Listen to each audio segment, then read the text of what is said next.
Good afternoon, everybody. Now that you've heard all the problems that have been going on, we're going to present to you a problem yet rely on you for some solutions. So today, our session is about fertile ground, building on our tradition of migration to grow communities in receiver cities. Because as you know, we are receiving a lot of folks coming to New York City from places like Texas and Florida. And the mayor's office is building a safe community. Well, we thought it'd be really good to start this session by talking about how we can really look at that and examine that in a very positive way, rather than looking at where the direction it's going currently. So I'm here with Elsie Clemens, and she's going to give a brief intro. And then I'm going to give you a little bit of background on what temporary looks like in other places around the world, and then ask you guys to give us some input about where you think this should go. Elsie, you ready? I am ready as I'll ever be. Thank you so much. This opportunity came up to talk about Randall's Island. I'm Elsie Clemens. I'm a federal disaster recovery policy specialist, and I use my knowledge of federal policy to hack the system and help people recover from disasters in the way that they really need it, because there's a whole lot of misunderstanding of what the policy actually says and what it actually allows, which is a whole lot of amazing things, but you have people saying, no, that's not eligible, no, you can't do that. And it's like, yes, actually we can. When you have the policies, it makes it easier. So after disasters, which are happening on the order of magnitude of 1 every 5 to 7 days, we have a major federal disaster declaration. And that means between 30 and 60 counties on average are affected every single week in the United States. You get to hear about the hurricanes because they're very exciting, and the news media can like stand down there with wind blowing on them. And but a lot of what we're talking about is flooding, and you end up with a lot of people. We're good, thank you. No, we're good. We got plenty. You end up with a lot of people that are displaced, like what happened very recently in Florida, Puerto Rico, U.S. Virgin Islands, Kentucky, Iowa. Over the course of the last 2 months, we've had a lot of catastrophic disasters. And so I have been working with many colleagues on tactical urbanism, where you can pop up very quickly after a disaster, lighter, leaner, quicker, cheaper. What can we do to pop things up super fast so that people have some sort of shelter? Like after Harvey that hit us in rural Texas, it affected, all over 300 communities. There was no hotel to go to. So if you've got a bunch of unhoused people, what do? And this is where this overlap with Randall's Island comes into play. You've got, 800 to 1,000 people a day rolling into town with nowhere to stay. At the end of the day, the boring government term is congregant or non-congregant sheltering. But we know a whole lot of things about how things can be done urgently, implemented fast, but done in a way that is more human-centric. I am a former school teacher. I focus on kids and the impact that disasters have on them, the impact that it has on families, the stress and the PTSD that we don't acknowledge when we deploy services to help people recover from a disaster. We say, let's get a roof over your head, let's get you some food, here's a plate of food, and then we'll make you fill out a whole bunch of paperwork. Here's a stack of paperwork. We need you to fill that out, have all of your identification, and we don't acknowledge the trauma at all. And then you're just in the machine. And it doesn't matter if you're an individual with a damaged house or a municipal government with all damaged infrastructure. And this is predominantly small communities. So with Randall's Island, we have a geographically defined area on a surface parking lot that needs to accommodate a lot of people. So after which disaster was that Steve moved on, worked on? He was doing work down in the Bahamas. Sure. So architect that had done tons of, written several books about architecture of the Bahamas. Bahamas was hit by a disaster. And we looked at how to pop up very quickly in a way that the Bahamian people that have been totally wiped out with nothing left, they're a fishing culture in one of these villages. They don't have any fishing boats left though. They could be providing for themselves and their community if they were provided with a few things. So the people that are impacted by disasters have a lot of things to offer. They're skilled, they're trained, they're educated, they have something to contribute. But when we look at people that are arriving, we think immigrants.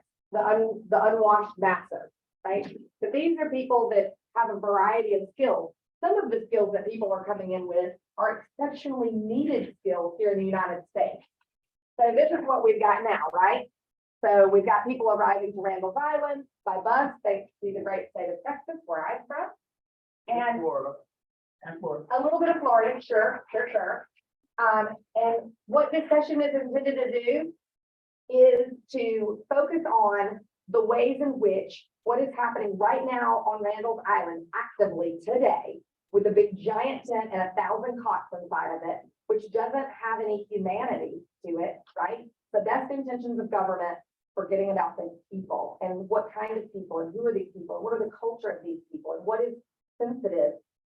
This is the beginning of the conversation. We have a brunch tomorrow from 11 until 2 that I will give you the information about. And the next Friday in Washington, D.C., we're partnering with the United Nations because, again, this climate migration situation is global. We are receiving populations from all over the world. People are moving within the context of the United States.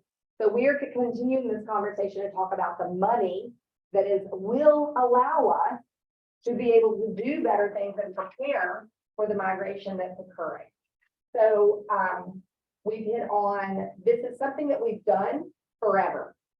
Humans migrate. It's natural. Within the context of modern history here in the United States, we have migrated people a lot. You know, again, I'm from the South. We had a huge migration of the African-American population from the South up to the North. Extra trains, extra buses, busloads of people arriving to Chicago. We've done this. We know how to do this. We just have to update our systems and remind ourselves that we know how to do this and this is how we're going to do it well. So I'm going to toss it back over to Ilya, and let him talk a little bit about tactical urbanism and how it plays out in the aftermath of a disaster. So it's great that Elsie mentioned that she's a teacher because we're beginning an assignment in just a few minutes. And so my name is Ilya Azarov. I'm an architect and geographer. And a lot of the work that I do happens to be in frontline communities. And I do a fair amount of disaster response all around the world. So what I'm going to show you is a couple of things. Next slide, please.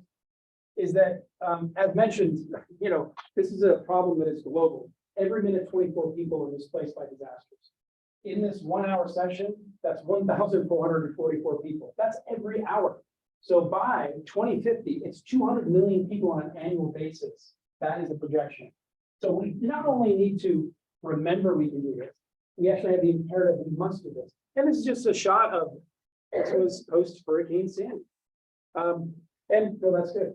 And the recent IPCC report already puts almost half the world's population, 3.6 billion people, in climate risk zones. So they're on the move for a lot of regions, right? Next slide. So what I want to show you is temporary communities. And some of the tactics that are around the world are things that we need to understand. So 2011, the Great Tohoku Eastern earthquake. And so are these receiver communities? How do we provide for people, but the people integrate into society and actually increase the efficacy of cities and places? Next, please. So similarly to the exercise you're going to have, you're going to be asked not only about the people, but then the place. And I'm going to show you a couple of diagrams. So anytime the Japanese looked at something, they prepositioned in parking lots and baseball fields. They already had all of the infrastructure run to those places in case a disaster hit, so they could quickly convert this parking lot into their indoor community facility, all of the row houses that you had, and an outdoor play space or communal garden. Next, please. And they partnered with the local communities surrounding, high schools, grade schools, to do art enhancements and all those things that it became a part of. I'm not just enclosed here. The rest of the surrounding community was always invited to be in. So integrate. Next, please. And this is what some of the quote unquote streets look like. They were asked to adapt and put their own gardens in. These stoop conditions were very Japanese, that you would sit outside and talk every night. And this little zone here where you always take your shoes off was the moments at night. This is the most lively street you want to be on at every place. So we think about these places we're building. And then these adaptations, these came from the communities. We have community gardens, so we wanted to harvest water off of our roofs. Next, please. And then the interior of these, or this community space. So the community space is where you got all the information about your new building going on. All of your medical, all of your insurance, your microfinancing and banking was all done here. And this is where the day school was. When you went to work, you would drop your kids here. This was the place that everything happened, and it was integrated into. You didn't have to go far. Every one of these small villages had this capability. Next, please. And then here's that open green space in the center, and you can see there in the background another little structure, but you can see these same streets opening up all around and using this for everything as a community at night. Next, please. And then this is the teenagers space. So the teenagers also needed something, so they were actually allowed to build their own place where after everyone went to sleep, the teenagers could stay up late at night, play cards, drink beer, whatever they wanted to do. But it was important that there was a respect of all conditions and all people. Next, please. And here's another one that was set up on a baseball diamond in Onagawa. So you can see again, great big community space, markets, other community parking, other community gathering spaces. And then this was a 3-story model that predates the one that was done here by OEM. Next, please. It's done by Shigeru Ban. And you can see the way this looks like, almost looks like permanent apartment buildings. These are just shipping containers that were designed very well. All the infrastructure put in. Next, please.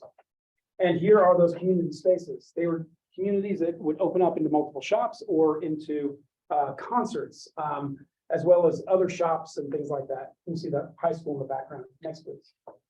And everything is pre-positioned. When I say pre-positioned, everything from wastewater, treatment, power, and fresh water are all pre-positioned in all of these locations. So that's infrastructure, that's planning, and that's ready to go because after disaster, that's what you need. Next, please. And so temporary everything. In Japan, you had temporary bus stops that were easily popped up. So you integrated new pathways of travel. Markets, hotels, information centers, bathhouses, community centers. Next, please.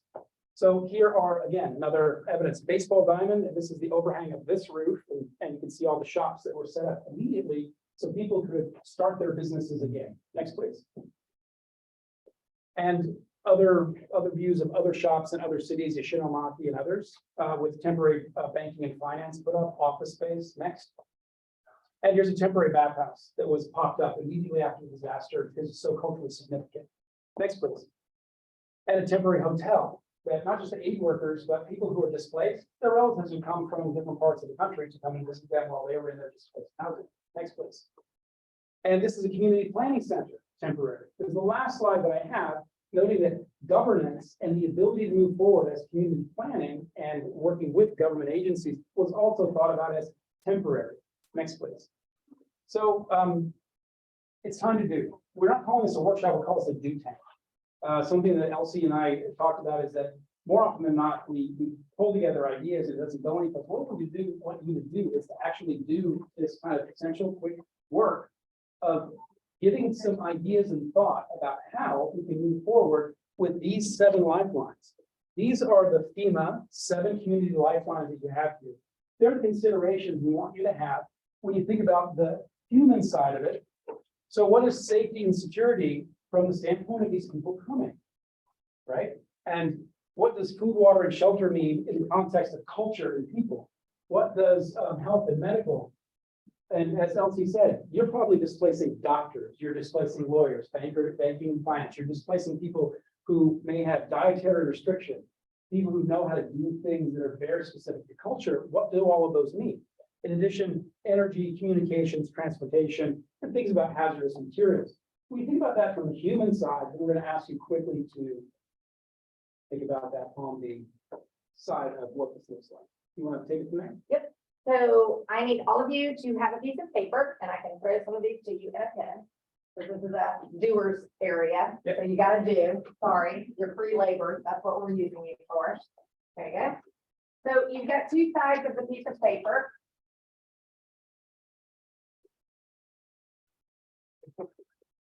Anybody else doing it? There you go.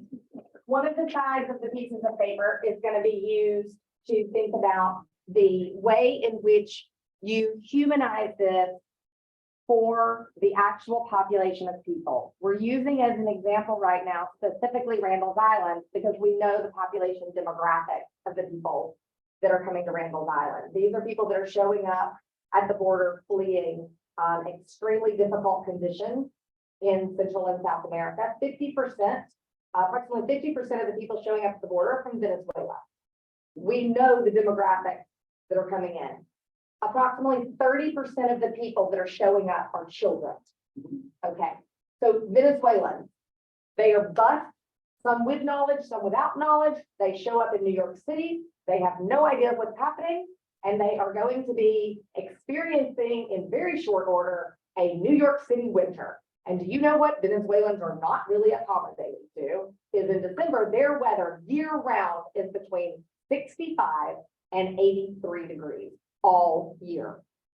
So if you show up in a place that you were not planning on going because you thought you were headed to Texas and you end up in New York for the wintertime, there's some specific considerations. So I want you guys to look over here at this. All of the things you just saw that Japan does well and other countries do well, this is what we are building. And tell me, what sense of real people would you want to be in this place if you had a situation happening and you finally made it to somewhere that you perceive as where you can really start to build your life in a safe and meaningful way? You can contribute to the society that you would like to see built. Your children can finally have all of the things that you dreamed for. And this is the best that we can provide for you. 1,000 cots, even at temporary. This we can do better there. We in this room can do better. The city has a task force. They are working on this. They are committed to implementing things and taking on the hard questions, which is, how do we do this? Thank goodness we have safe cities to receive migrants and not turn them away and reject them. But how do we do that with a human condition and thoughtfulness? So when you think about something like safety and security, you have an opportunity to say, how does this thing on one side of the paper, how does this look if implemented in a culturally sensitive way with 30% of the receivers of this being children?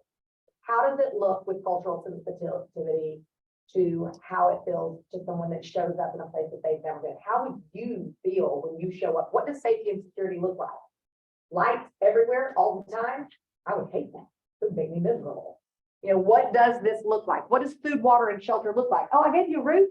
You don't have rain on your head. That should be good enough, right? What is it like to transition into that culture? So side one of your piece of paper, what we are going to do with the room is this half of the room, you get to choose 3 of these here. And 1, we got number 1, number 2, number 3, and where are 2 that nobody likes to deal with? Energy, was it energy and hazardous materials. okay. Everybody in the room has to choose one of these. Yeah. The other 2, you can choose out of those. Yes, sir. That's what we're dealing with. So everybody in the room chooses 2 of these. And everybody in the room chooses 1 of these. How does that work with the splitting? Disregard the splitting. I I take that back. Small. Yeah, the small group, we don't need to split you guys up. So on one side of the paper, I want you to write down your thoughts on how to implement this with a thoughtfulness on the people. It's about people right now, yeah. And the second side of the paper is to write down how you think that this should be implemented in the physical realm, the structural piece of like building it. Right, that's going to be built out by New York City with, you know, people that build the things. How should they be putting in infrastructure in a way, again, military knows how to do that. You know, we pop up cities all the time. You know, Burning Man, we know how to pop up a city and take it down. How do we do these things? So right now, we're going to take 5 minutes for you guys to collect your thoughts, On side one. individual. Do side 1 and 5 minutes. Yeah, side 1 in 5 minutes. We're going to do side Yeah, you go. side 1 in 5 minutes. The side 2, most of the people that work in the built environment, is the part where we're more comfortable, but we often forget about the people. So we want you to focus for 5 minutes, and then we're gonna create a singular working group where we go through all of these and we get to side 1 and the hard pieces organized together. You want to spend 5 minutes on side 2? Well, I think the side 1 and then side 2, 5 minutes, but I think then we're gonna get into that. How Yeah. do you guys implement this in the design way? Yeah. You got a lot of planners and designers in the room. But let's get your thoughts, just how do we deal with the human side of this to make it, We just wanted to give you all a few minutes to like collect your thoughts, because not everybody likes. and you have questions? Yeah, like what, The way LC has described it, Yeah. it sounds like design, but this sounds more like not design, it sounds like what would be important to consider. Yeah, consider what the community, and that's the basis of this kind of design work. It has to come from understanding who you're receiving. So I would. Instead of this is for anybody, but it's certainly not about anybody. And this is Well, that's for nobody. that's a nobody. That's for nobody. So we want to know what that looks like when you know the somebody. That's what we're asking. So Sam went through this exercise with me, and I would like Sam to just mention, you know, from your experience, what did you come up with? Safety and security was one that you came up with, that you drew the straw on. Name one of the soft side, the human element pieces that you mentioned to me. Okay. I mentioned them like just feeling scared, and you're in like a new place and you don't really know, probably don't know anybody that's there unless they moved your whole, like your neighbors there, you know?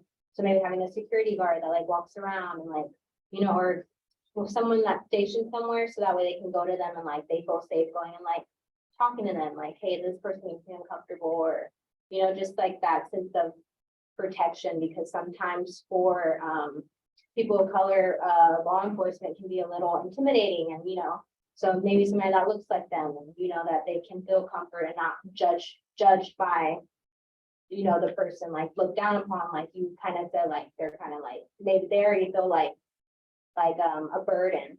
So like just somebody that can make them feel comfortable and safe. So that's what we mean. So I'm getting a perfect example of what the human piece of that is. And with, in my office, Giovanni, in my office, who's from Columbia, he said about the food side, he latched on it right away. He said, communal cooking is very important, and extended family. And he said, we've got to have something that is about that. And that is physical, that's cultural, that's social, and that's a pretty good response, right? So those are the kind of responses that we're looking for in the insight to have. Let me ask you a question about the demographics. Mhm. There's Spanish and there's Spanish. These people all understand each other? I don't think so. You know? No, And are there any groups from particular countries that have active dislikes for other groups? that is exactly what we're talking about. Great point. That is 100%, that it goes to safety and security, that goes to communication. You know, there's their health as it relates to mental health and stress. If you are someone going in here and you realize that there is a group that you have a long-standing difficulty, to put it lightly, Yeah. with, right? That's 100% what we're talking about on the soft side. You know, you have some to offer, right? Well, not just between countries. I think that there are many reasons people are, are migrating out from these countries that are compounded by climate change. And people actually writing about food, consider other Venezuelans in Central American communities, and maybe they can bring some of their restaurants and begin to build a community, but there's a risk there because they may be people that can see completely differently politically, and that's part of the reason why people are migrating out, right? So there needs to be some person there to facilitate that kind of stuff. It's very hard. So And I'm checking the timer. So there's one more minute on the human-centric side. Well, you have one other problem too, that I don't know that any of these charts pick up, and that is the fact that Mendo's Island is an island and it's flat. It's subject to flooding, and I don't know how these people are gonna be able to be handled. Was better than Orchard Park. I'm sorry? Before it was Orchard Park. Oh, yeah, it's better than Orchard, but It's not ideal. So we have the flood maps, so they're actually placing this in the flood well. Yeah, there are flood maps that really show the location of this. We get a storm, yeah. You're gonna put people that are in harm's way in further harm's way. And yeah, so you're right on. The other thing about the Japanese is that they make you register. Registering for the 10 nearest families to you. So when you're displaced, they try to find common ground. So friends that live across the street, the babysitter that was down the way. And then they also look for extended family. So you register with extended family as well. So after the disaster, after the smoke, they help you find that kind of social cultural commonality that you. So yeah, here's the sites, and there is the rough road, flood map. Beautiful. So the parking lot, you know, many New Yorkers have brought up the fact that this was not the first location that the city chose, right? The first location, gonna tell them where it was? Yeah. Orchard Beach. And Orchard Beach was not a good idea because it turns into a lake, and lots of people have pictures of the lake in the parking lot. So apparently that was a surprise, except to the people that live there, who were like, oh, that's a terrible idea. I'm in Texas, and when somebody builds a new development, there's a lot of people in Texas and they're like, that used to be a rice paddy, that's what all the time, you're an idiot for building a subdivision there. The locals know that this was a good idea. So flood maps give you some information, the locals can tell you a whole lot more about where it might be a good idea and there's not a good idea. There's a couple of ways on the island, there's a couple of ways off the island, and there is nothing stopping another Sandy from hitting next week.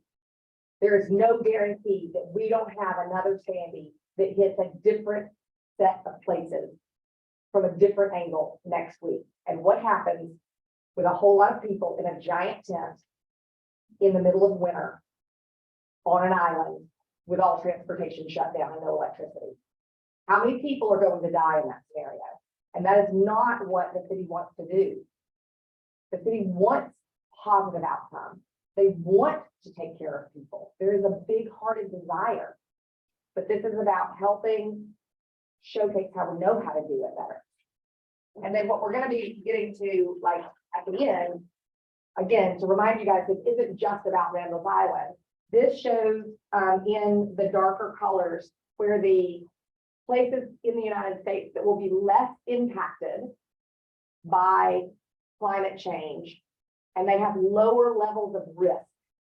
Not to say they have no risk, that's unimaginable, not in reality, but these have lower levels of risk. They have things like long-term water security in some of these areas. You know, you'll see a deep blue section here. Some of these risks that we have, like with flooding, there are some risks that are easily mitigated. There are other risks that are not easily mitigated at all. But this is one of the maps with a group that's going to be holding that next week's Friday session with the United Nations. It's called Place Initiative.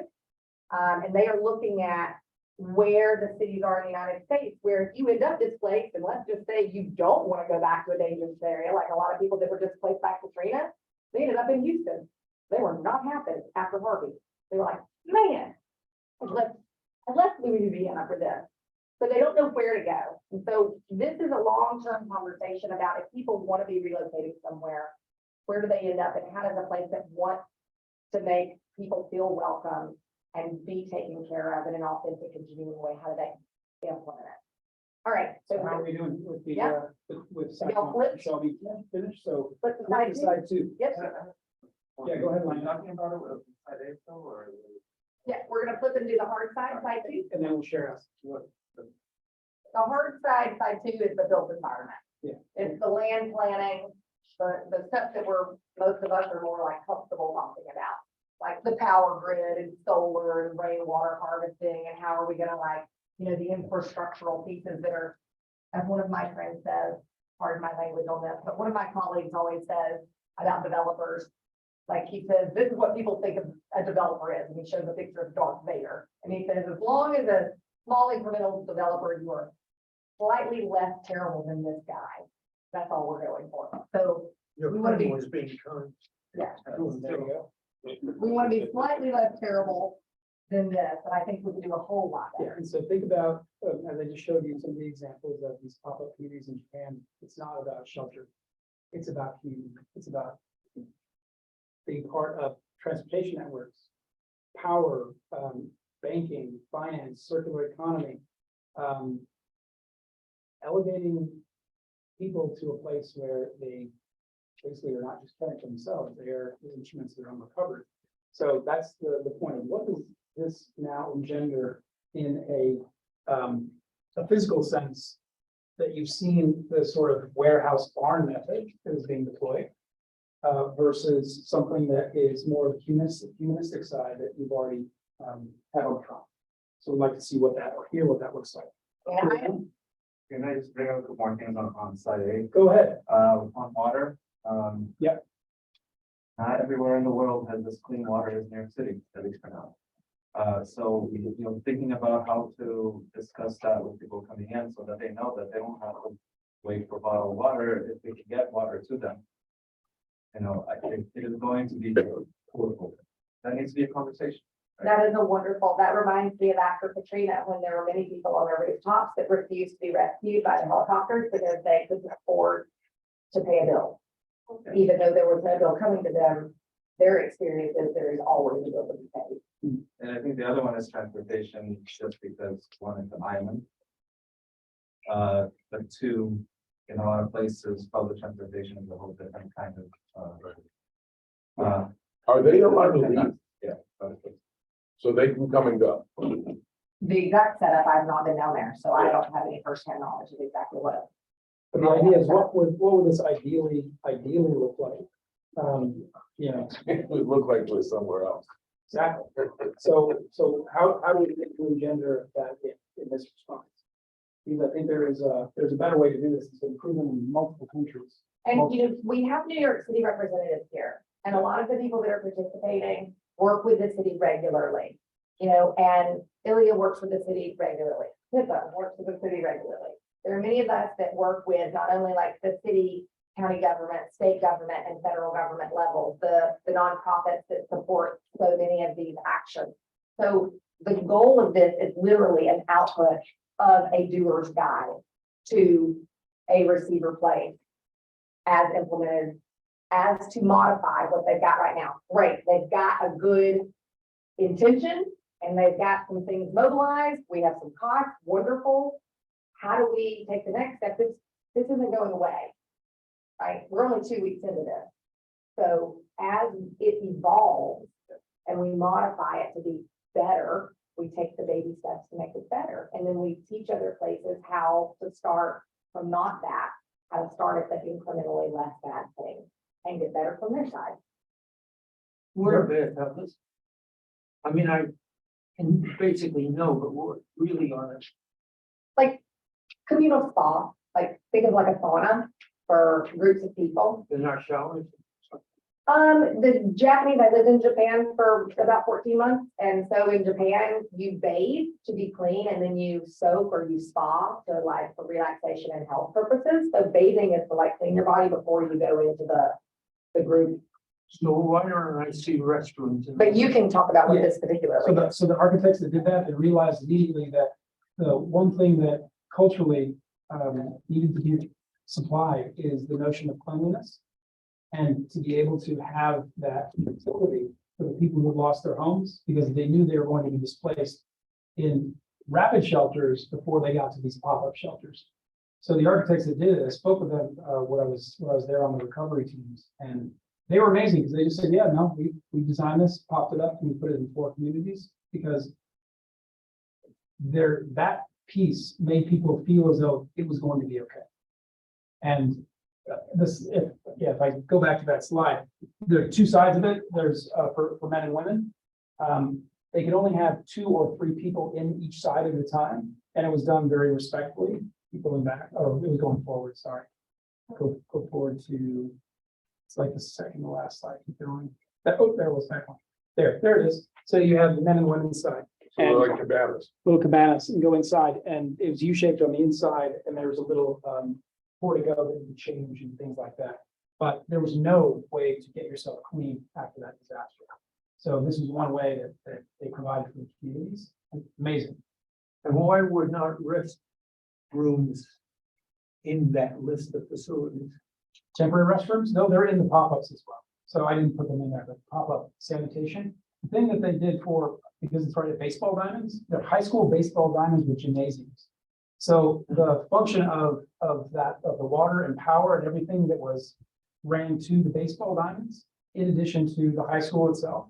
So they used and leveraged those facilities for one, the gymnasium was the intake of displaced, registering everyone. And then that is the place where they had the pop-up and would begin to come in there and use all the facilities that were hardened. By the way, all the gymnasiums are used as not only shelters, it's where you register for voting. It's where you do all of your public activities and all those things. You always know where to go, whatever community you're in, because it's always in that same spot. That is a government mandate. We're going to have a hardened facility. It's attached to a high school, yet that is the place that every community goes for all civic functions. Everything, voting, debates, you name it. And it's also pre-positioned for all of these other things. And by the way, all those pop-ups, they had 50,000 of those units ready to go because of COVID. After COVID, the federal government in Japan said, we're going to have 50,000 units. So the next disaster, we have 50,000 at the ready, deployed, and within 2 weeks' time, we have 50,000 houses. Those are After- the boxes. The boxes. After Tohoku, they changed that because they said, well, we need 250,000 of them, because that's how large the disaster was. 50,000 was not enough. So now they've done something different. They have, just like we have the Emergency Manufacturing Act, right? So in Japan, all industry is now geared and ready to produce immediate disaster relief housing. As soon as the government says go, and they already have their manufacturing lines ready to just move the tools over and start manufacturing, and they can produce at a really good clip. Daiwa looked at it and said, wow, this is a global market. So they produce disaster modules that are luxury, that can withstand just about anything. And they sell them on the market today, and they'll sell them to foreign governments in relief. So they created a new sort of condition. After COVID, they took those disaster relief modules and donated them. Oh, we got to get moving. So Yeah. they donated them onto other countries. And so they created more market. So anyway, that's too much information. You guys got to design. Get to this. Okay, so now what we're gonna do with the last 15 minutes is we're gonna go around the room. We're gonna go around the room and we're gonna sort of as a group, because it's a small group, so we're gonna work together collectively because we want to document again. I would like by Monday to have an exportable product that is to give a list of ways in which things can be approved immediately. Now, right now, and not just on Randall's Island. We've got a problem in Florida right now. We have a problem in the US Virgin Islands right now. I just got off the phone 2 days ago with a university down in Puerto Rico that has no road to get in and out, and like an argument with like FEMA over like, anyway. The point being, like, there are things needed today, and there are communities that need this information, and so it doesn't need to be perfect, but it needs to be something. So you already have that. That's it. So, All right, so let's go through and let's talk about, let's hit on number one. Who did number one? Raise your hands. Higher hands. Okay, good. So let's start with, Are we doing the designing part or? we're gonna do I can't see the difference. but that's we're gonna great. do the hard and the soft, because it turns out they're very interesting. Yeah. those are the- So let's do number one, hard and soft. What you got for do soft first, people first, and then play. Yeah, okay, all right, so, I just have, engaged a bunch of, professionals, that MDs, nurses, psychologists, teachers, blah, blah, blah, but also volunteers. And I'm thinking colleges, churches, NGOs. Long-term, I'm thinking, since this is an increasing, growing, issue, a sort of, civil service option that allows young people to spend a year, 2 years doing this kind of thing.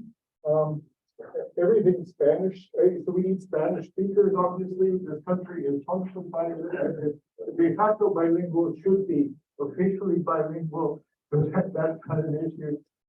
Then I'll stop very soon, but sort of create a neighborhood feeling. I think the most important thing is to go for, all kinds of forms of autonomy, enabling autonomy, Yes. enabling people to choose. Autonomy. responsibilities. yes. Yeah. Choice is a big one. We all like choice. Yeah. Which one? What? Yes, right here. Well, Simon really covered a lot of ground there. He was looking at I'm on the your. safety and security one, but I feel like that has been covered. You got any more to contribute on number one? I guess. I would say like safety resources in terms of like the policing and security side of the area. It should be like, it should be readily visible, it should be prominent, and you should know where it is. It should be clear, but it shouldn't be like panopticon style overbearing system where it's, Yeah. you're always being watched, because that is a very, you cannot Yeah. escape the gaze. So I also wrote the necessity of private space, necessity of sound proof space. Can you imagine being autistic in the middle of that? I mean, can you even imagine? Okay, who else had number one? That's Well- fantastic. One of the other things, I think, very quickly, you'll be able to identify community leaders, people who are riding on the bus who are leaders in their own community, and you can get them involved. This isn't that everyone's gonna be treated by somebody else. You try to get as much as possible, it works. The best model of this, is in the movie Grapes of Wrath. When they check into the government run place and the town folk are coming out to try and start trouble, and it's all self-policed. And that, the more you can get to that, the better it's gonna work. Fantastic. Okay, so is that all for number one? I have, so we talked about, 30% kids that have, school Yeah. arts, different programs that actually give them like systems and programs to keep them, one, in the community. Yeah. And two, just active without, the environment just weighing down on them, but really living a life. And because we're here, like if you're talking about New York, putting them in the programs of schools is an easy first get. Actually, the city actually does it, so. That's amazing. Thank you for focusing on kids. Two, who had two, raise your hand. Patty, go ahead and kick us off with two. That's Um, food, water, and Elena. shelter. Oh, let's start with him then. Food, water, shelter. Firstly, think about the architectural side of things, and I talked a little bit about the sound side. In the architectural side, there actually, if it stays on Randall's Island, there is the green roof, the constant green roof for the Parks Department. There is an incredible team there, and they could potentially help with horticulture and really bring people in, create community in Randall's Island, which is still lacking. So that's a possibility there. Yeah. With water, it's a little bit trickier. Yeah. I'm not gonna, That's great. You have more to contribute to number two. Well, just the whole idea of communications and setting places up where people can make food for themselves, Yeah. having food stores that people can go and get things from, like the vision for that I have is those the thing with the guys, the master cooks, and then they all have to compete, they all get to run into this area. They've got all the ingredients that need for any kind of meal, and obviously making it that what you're providing are natural to the cultures that you're dealing with. I mean, everybody cooks dinner at home. Like, I would not like to go into a place, where like, here's your tray of food. And I'm like, I mean, I'm able to cook for myself. I kind of throw out there with regard to food, water, shelter, there's just a lot of like disposable material that will always accompany disaster response.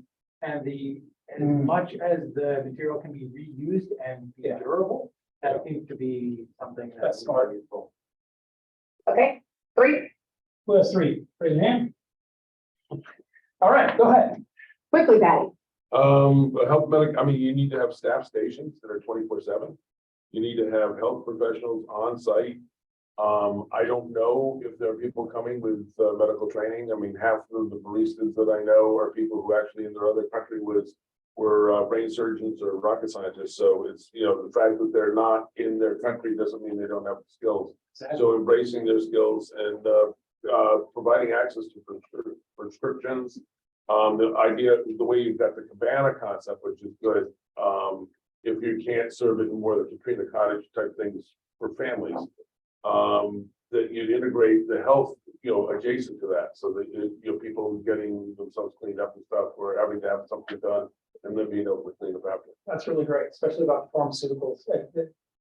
That is really important. I have to throw out something that I learned after the tornadoes. That's how I got into disasters in April 27th, 2011, when 67 tornadoes hit Alabama, and every single county in the state was a federally declared disaster zone. I went and, I at the time, like, I was just a community organizer, and I went and I took all of the extra iPhone cables and like old phone cables, and I just packed everything and like went to the mass shelter. And I went around and said, like, what do you need? And I just went to person, what do you need? What can I do? What do you need? And this woman said, they have showers and I have showers. I was brushed underneath my house yesterday, and thank God I am fine and I made it here. I don't have any fresh drawers to wear. Do you have some grown women's underwear? Because I need some clean drawers.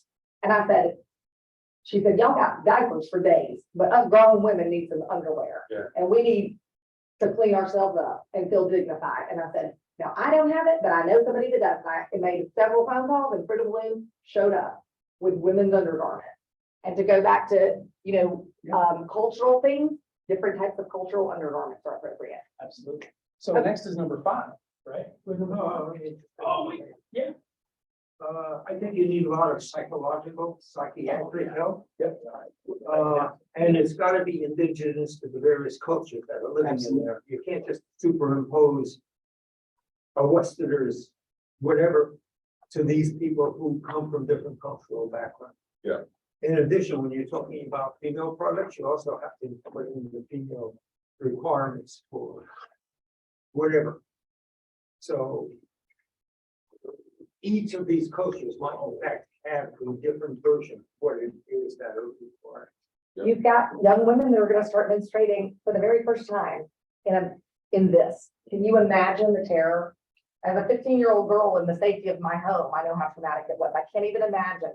People will be born, people will experience the first things of their life, and people will die in this place. What else do we have? Is that all for number? Number 3. Okay, Okay, number 5. 4, are we? We're gonna Okay. do those two Those at the separately. end. So I can number 5. go. I think, charging stations are like number 1. Everyone's gonna want to be able to talk to their families, their loved ones. Also having translators, interpreters, being able to check people in and intake them to whatever services that are able to be provided. I'd also put for communications, having areas just have social connection, whether even just within the tent, I know it's other like places where people have privacy and downtime, but also places where people are going to relax and talk to other people here. And then in order to be able to power all of this, you need strong Wi-Fi or strong data connections and infrastructure to be able to all of that. That's great. So one of my, was it you or one of the other folks at the office that said about, being able to deploy like a walkie-talkie? Not everybody's showing up with a phone. There's been a very long journey on foot and, you can't assume that anybody's got a communication device. So if I come in, if I want to make a connection with another human, and then I want to meet up with you again later, I got no way to do that. So if there was just an assigning out of walkie-talkies or some sort of digital device, like the old Motorola, where you could be like, what's your number so I can like hit you up later and we can meet up. Or if you feel in danger and you need something, like you have a way to communicate out, and it's double depth like tracking so that you know where different people are. We have, someone that we can't locate. Okay, we are seeing, the device that we've given them that's on their armband or whatever the case may be. So there's a way for communication. I've experienced a lot of deployable mesh networks and on islands of the Caribbean after disasters, everything's gone. And so the little boxes show up on wheels and pull them up, boop, boop, boop, boop, and everybody's got cell service, and you move them around to move that mesh network and increase your agency. And that is like a lifesaver. Yeah. So there's great information you have there. But I also think that the other piece that you had is the culturally sensitive place where I can come and sit and exchange information with someone in my culture. Mhm. But what's the issue back home? All of those things. It's almost a cafe piece, right? Who else on communications before we move to Well, transportation? just one thing I found is kiosks for where you put up notices and stuff. Yeah. Light communication, but something that people can be aware of what else is happening. Agreed. Yeah. And I think you need regular meetings headed by trusted locals. Yeah. Because Self-governance. with the internet, you're going to get a lot of wild rumors flowing through their social media.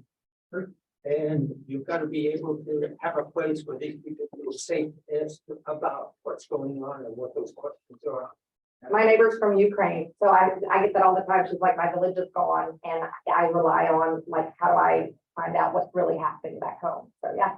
Oh, let me just totally comment. I'm first generation here because my family were displaced by war in Europe. My father was in a concentration camp from age 7 to 9. So the reason I do this work is because he experienced this firsthand. We grew up responding to disasters as kids in Tornado Alley. So yeah, so what's happening in Ukraine now is very, very personal. Right? Yeah, just to kind of piggyback off of that, it really encompasses and covers a lot of this. Cultural competency is like, is religion, right? So Absolutely. like, if we're talking about Venezuela, we're probably talking about Catholic institution. Yeah. That would come in, that gives them, you know, a place to congregate, to actually do a routine that they're used to from growing up. And if they're doing it on Sundays, it gives everybody a place to go. And then it kind of gives them, like you said, almost a cultural leader to kind of lean on in times of, you know, this is really a crisis that we need to be addressing. Yeah. Integrating the churches into the program, I think is key. That's amazing. Let's say, from a culturally sensitive perspective, it's not just the politics. There are indigenous religions, there are other Right. kinds of faiths and beliefs. And that involves having these meetings, having these conversations to understand where those people come from, what kind of support they need. And how many great New Yorkers do we have that are probably from all of these unique places that would be perfect conduits of helping transition people in through people from their own culture? And city government, and, you know, and. So, you know, as a receiver city, this, New York City, we are a receiver city, we're built on. Yeah, the Shot Ellis Island, my father and my grandparents came into Ellis. Yeah, that's, like, Yeah. I think that's.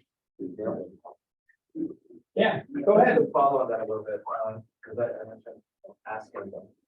What are the processes of asking the exact people that we're talking about here about what they want and what they might think they need?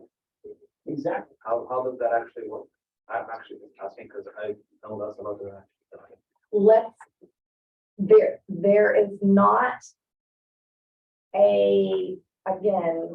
there is not at this moment the infrastructure to be able to, I sort of mentioned it as a joke to Ilya, joke, not joke, like a dating app.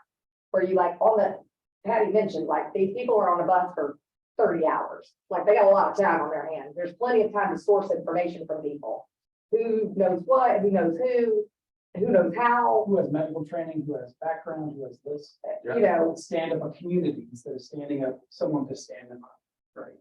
Right, there's a lot of talent coming on these buses that, and, you know, Patty asked the question very early on in the day about subsidiarity.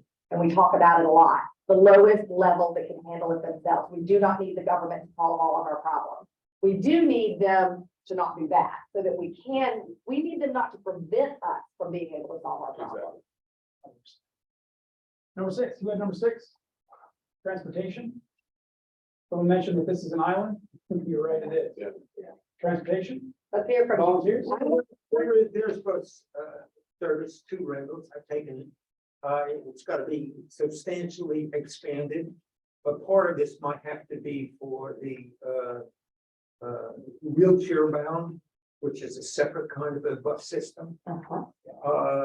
You have to set up some sort of an ability for the kids to get off the island. They'll go crazy if they've got to stay around one island for 24 hours a day. I drove you in this room because you mentioned one thing, and we think about transportation being like a car or a bus, but transportation looks like a lot of different things to a lot of different people. So can you please tell me what you were talking about Randall's Island that had nothing to do with? Randall's Island has a very robust ecological way to travel around the island to see exactly what the fauna and the flora is around the island, and some of these people might just be interested in getting involved with that sort of. What's the transportation education. system? And my transportation basically is human power boating, kayaking, rowboating, stand-up paddleboarding, etc. But you can't just throw kids into the river. They gotta have a little bit. Well, you can, but it's not nice. Yeah, well, I mean, you give them a back, like when they have to break the back, I guess you throw them in the river. But We may have kayak instructors on these buses. but we have found in the human power boating community that there is an awful lot of problems involving non-Caucasians for the simple reason that A, a lot of them don't know how to swim, and B, they're afraid of the water for various reasons. The rumor will get out there that the river is not safe, that it's dirty, etc. And that's where environmental education comes into play. I think that it's a wonderful contribution. Yeah, And I think building on that, I'm just thinking about access to it, so. That could be an opportunity for education, but also for training, right? To give people access to economic opportunities. yeah. Then we gotta figure out like how do we actually bring people into those economies in a way that's sustained and not just haphazard and ad hoc, right? It's there. Well, are we doing our, We know that we're at 5:30. We have permission to run over by Thad. He knew that this would run over because we knew that this was a 2-hour session, that we were limited to an hour. So we are gonna have the closing thing, that we're gonna take 10 more minutes to finish this out, and we planned on that. If, you know, it's the bathroom break, but if anybody needs to run to the bathroom, feel free. I just wanted to finish the thought that, to build on one type of voting, I think it would be great to, if feasible, to add a ferry stop. The ferry stops here are essentially somewhat temporary, they don't impact the files, but they're floating, structures. And to add that in and one or two of the routes, give people the opportunity to be part of that, and give them some free passes, but also they could probably get jobs working there too. Exactly. I think thinking about all of these, like how can we actually empower people to participate in the economy of putting this together, rather than bringing people from outside, other people from outside. Right. Yeah. Ferry stops cost a minimum of $750,000. Well, Isn't there one- That does not include the cost of the annual maintenance. It does not include the cost of the additional ferry requirement to service that particular area. It's very, very expensive. But how much is that? Yeah, I mean, yeah, we're not dealing with a zero, zero start. okay, I want to get through the last couple, because these are where, Energy is the next. yeah, I want to talk about energy and hazardous material, and that's where I think that like the fact that there will be people that pass away. Okay, but you identify these as like insurmountable, the main things that are big problems. No, just that people tend to not want to, they want to play in. We've trialed this and people don't tend to answer these. Well, are we That's why- talking about hazardous material and waste generated by the facility? Anything. Okay. So let's hit We're not energy doing- first, and then we'll do, No, we're not doing No. that. so let's hit energy first, and then we'll do hazardous. What are the thoughts about energy? Or were there any thoughts? Y'all are required to each choose one. Did everyone choose hazardous material? No one chose energy? Well, no, What did you choose? I'm not sure where there's an issue. You chose energy? Well, let's speak up. Let's say we're implementing passive design strategy. That's the design strategy. With this money on fuel-based energy. Well, as an architecture student, I think on a design standpoint of how to passive cooling that works within that, so, without having to waste actual energy on keeping there for cooling. So I think we can implement on a design standpoint of that. That's great. Yeah. Clothing, water, energy, food, with a waste cycle by a small scale biodigestion or composting. So these are the same, right? Clothes and food, right? And food, they're all the Closing same. some of those loops because these are deployable and removable solutions that can also help. Yeah. Create a testing ground to see if this actually works in the city, because it hasn't been done at that scale and that kind of. Yeah. We were just talking about earlier about how much energy is generated by waste in a landfill, right? You have heat, you have gassing, and now we finally are thinking about how to harness those things and create, to capture the energy that is being transferred from one thing to decaying. This would be a way to also change the narrative that these people coming in are a burden and that they're putting out waste and that they're taking up resources, because you get to close those loops and really change that narrative. Yeah, and they're creating biochar at the end of that, which is carbon offset. So yes, so you're right. That loop is essential. And then the tendrils, as you said, and others, how the integration into the community as creating jobs, being able to transportation networks, and that kind of piece is really important for the e-bikes to empower. What do you folks. mean by facilities under hazardous material?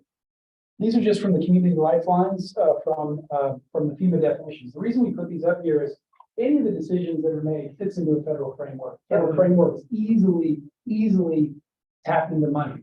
it's slow for the money to come. But in any of the work that has to be done here, we have to recognize, You gotta check a box. check a box. And when you look at something like this and you say, that does not engender your own community lifelines, which is considered to be healthy communities defined by the federal government. So we decided to use this and it works very well. These are the 7 that FEMA recognizes. So when we want to do the waste energy project that Lena says, yeah, that's number 4 in your community lifelines, and we need to do that. I'd like to not use the word waste center in New York City because of the environmental. Great. But, yeah. Okay, so the closed loop energy, yeah, so that's why we decided to use this. And so some of the definitions and things you see here are from those blanket pieces. But I can give you some context with some of the federal policy experts in the room, like the facilities is like where these items are processed and like what are the facilities of like a garbage, garbage intake, et cetera. So contaminants, pollutants, and I would like to bring up, this is hazardous waste related to medical, right? You've got needles, where do they go? You've got all of these things. You have a death. After the tornadoes, we had a lot of death.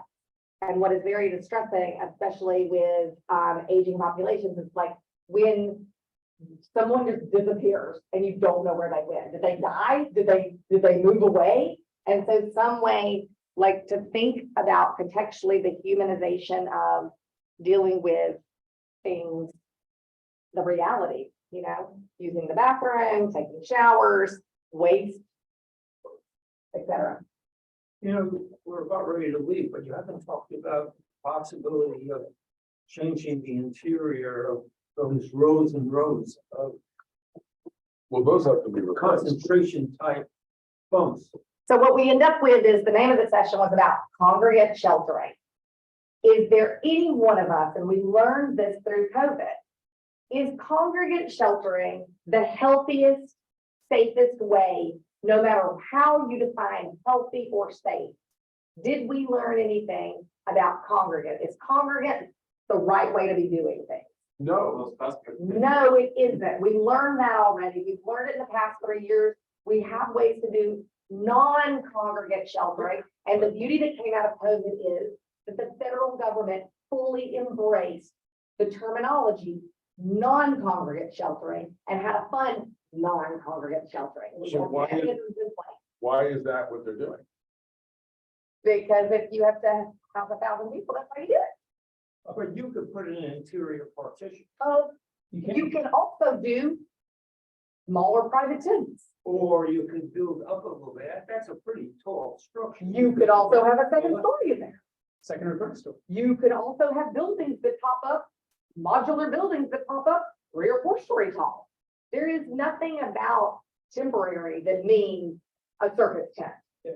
That's the olden thinking, and that's what we're talking about as the evolution of in this room, because we all know this makes sense. And it's evolved in so many other places around the world. So it's about talking to the city about these items and being able to give them a deliverable and show them how they can modify and adapt with breaking apart some of these pieces and starting to do them in a more holistic, human-centric, scaled way. This is great. You took a great first step. Here's step 2, 3, 4, 5, 6. So how does that happen?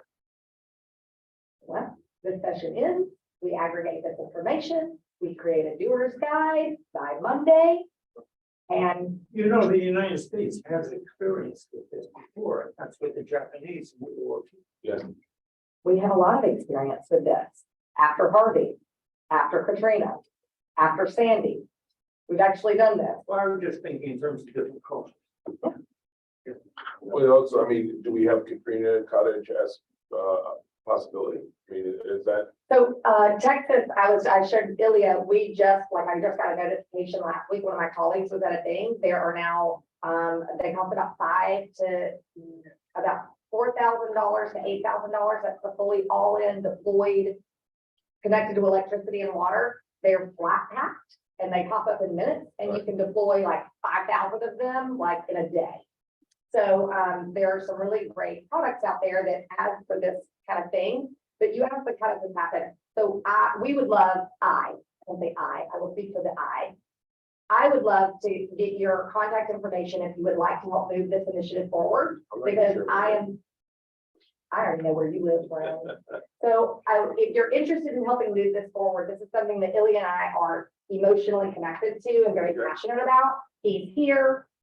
I'm half here.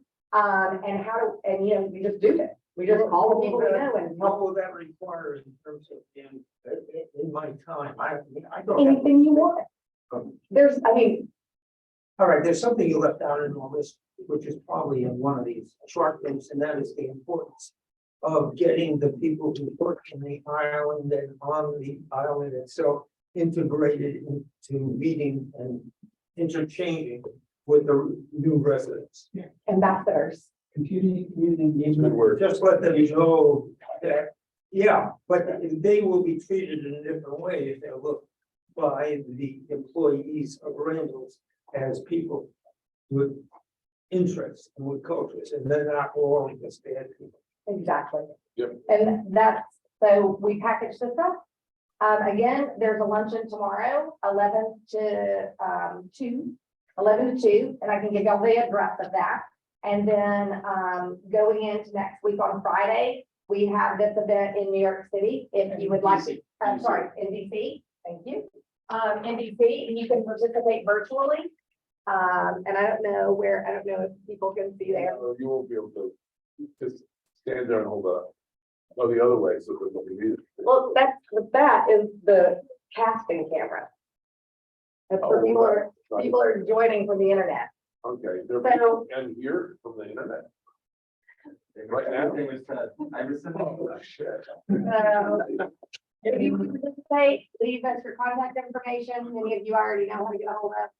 And that's it. Thank you for your participation today. We deeply appreciate it, and maybe what we've done here today can help make things better for people. That's certainly my intention. If people are interested in the Washington thing, are they able to find out information about that by going to www.placeinitiative.org? Yeah, right here. It's on the. Thank you. Now we can go into the other room for the closing shenanigans. Send me an email and I'll give you the. I would love that. Thanks, Leonel. Thank you, guys. Good seeing you, my friend.